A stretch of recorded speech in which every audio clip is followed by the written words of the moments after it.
Azad Samaj party से नगीना के सांसद चंद्रशेखर आजाद उर्फ रावण के बारे में पोस्ट लिखकर यह वीडियो पोस्ट किया गया है विदेश में रहने वाली भारतीय दलित लड़की रोहिणी घावेरी के द्वारा।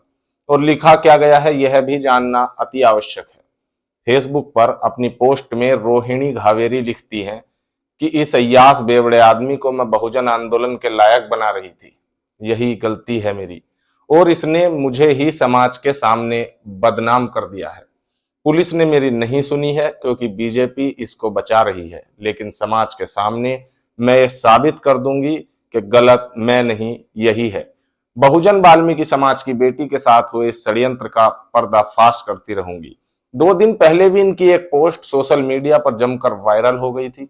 लिखा गया था कि आदरणीय नरेंद्र मोदी जी, आपके कार्यकाल का यह सबसे बड़ा कलंक होगा जब एक वाल्मीकि दलित भारत की बेटी आपसे न्याय की गुहार लगाते हुए थक कर यूनाइटेड नेशन के मंच से अपनी जीवन लीला समाप्त करेगी। अपने ही देश में मुझे आत्मसम्मान की लड़ाई नहीं लड़ने दिया गया। आरोपी को लगातार दिल्ली पुलिस बचाती रही है। मैं एक एफआईआर तक भी नहीं करा पाई हूं। इसकी वजह है गंदी राजनीति। पुलिस पीड़िता की नहीं, नेताओं की सुनती है। यह पूरा सिस्टम सिर्फ ताकतवर लोगों की आवाज को ही सुनता है। देश के गरीब पिछड़े पीड़ितों की आवाज बिल्कुल भी नहीं सुनता है। स्वाभिमानी बेटियों की आवाज कौन सुनेगा? मेरे अंतिम अलविदा का इंतजार करना, शायद मेरे मरने के बाद देश की बेटियों की आवाज को सुना जाएगा। जय हिंद, जय भारत, जय संविधान, जय भीम, जय वाल्मीकि, यही सब लिखती हैं। एक और वीडियो है जिसमें एक वीडियो कॉल की रिकॉर्डिंग दिखाई जाती है। एक तरफ छोटी स्क्रीन पर रोहिणी घावेरी है, दूसरी तरफ आजाद समाज पार्टी के मुखिया और नगीना से वर्तमान सांसद चंद्रशेखर आजाद उर्फ रावण महोदय हैं। इस वीडियो पर लिखा क्या गया है, गालियां लिखती है, मैं आपको बता भी नहीं सकता। उसके बाद लिखा जाता है, मुझे रात में 3-3 बजे रो रो कर इस रिश्ते में जबरदस्ती बांधे रखता था। मैं समझा समझा के थक जाती थी कि मत कर परेशान, तो मरने की धमकी देता था। इस नालायक को बोलती थी बहुत बदनामी होगी इस रिश्ते में, तो पागल दीवाना था तब मेरा। बोलता था छोड़ दोगी तो मर जाऊंगा। उस दिन मर जाता तो शायद अच्छा होता। इस कमीने को इसके दुख में संभाला मैंने और इसी ने मेरी ही जिंदगी का तमाशा बना दिया। मेरी सच्चाई समाज को सुननी होगी, मैं गलत नहीं हूं। ऐसी ही सैकड़ों पोस्ट रोहिणी घावेरी के विभिन्न सोशल मीडिया अकाउंट से कई महीनों से पोस्ट होती रहती हैं। और उसके बाद 24 सितंबर यानी कि आज एक ऐसा पोस्ट सामने आता है जिसे पढ़कर रोहिणी के समर्थकों में दुख की लहर दौड़ गई। इस पोस्ट में रोहिणी ने विदेश में ही सेम डे आत्मदाह करने की बात लिख डाली है। अगर आप चंद्रशेखर आजाद उर्फ रावण को जानते हैं तो रोहिणी घावेरी को भी जानना आपके लिए अति आवश्यक। तो आइए इनके विषय में भी कुछ बात कर ली जाए।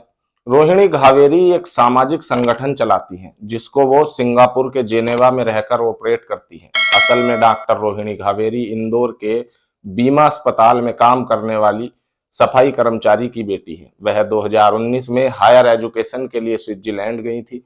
पढ़ाई के दौरान ही वह और चंद्रशेखर एक दूसरे के संपर्क में आए थे। 3 साल तक रिलेशनशिप में रहे। बाद में रोहिणी ने चंद्रशेखर पर यौन उत्पीड़न के आरोप लगाए। डॉक्टर रोहिणी घावेरी स्विट्जरलैंड में जॉब कर रही है और एक एनजीओ भी चला रही है।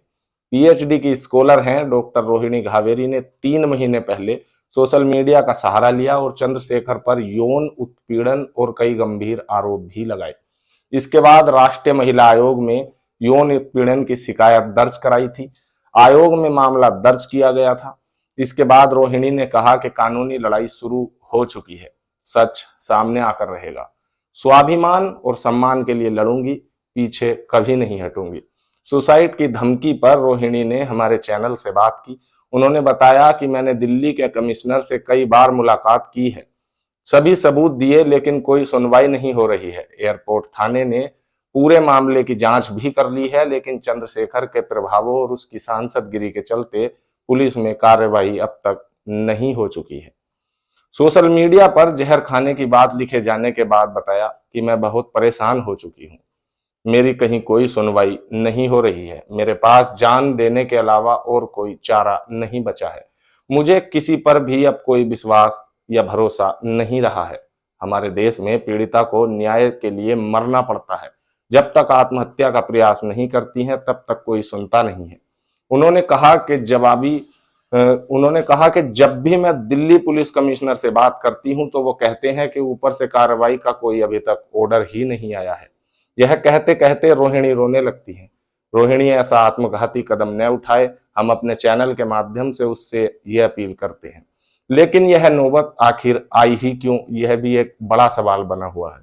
हो सकता है ये वीडियो असली न होकर एआई का कमाल हो या अन्य किसी टेक्नोलॉजी का कमाल हो सकता है रोहिणी अपनी पकड़ दलित राजनीति में चमकाने के लिए यह सब षड्यंत्र रच रही हो, या फिर किसी के बहकावे में आकर छोटी बातों को बड़ा बताकर दिखा रही हो।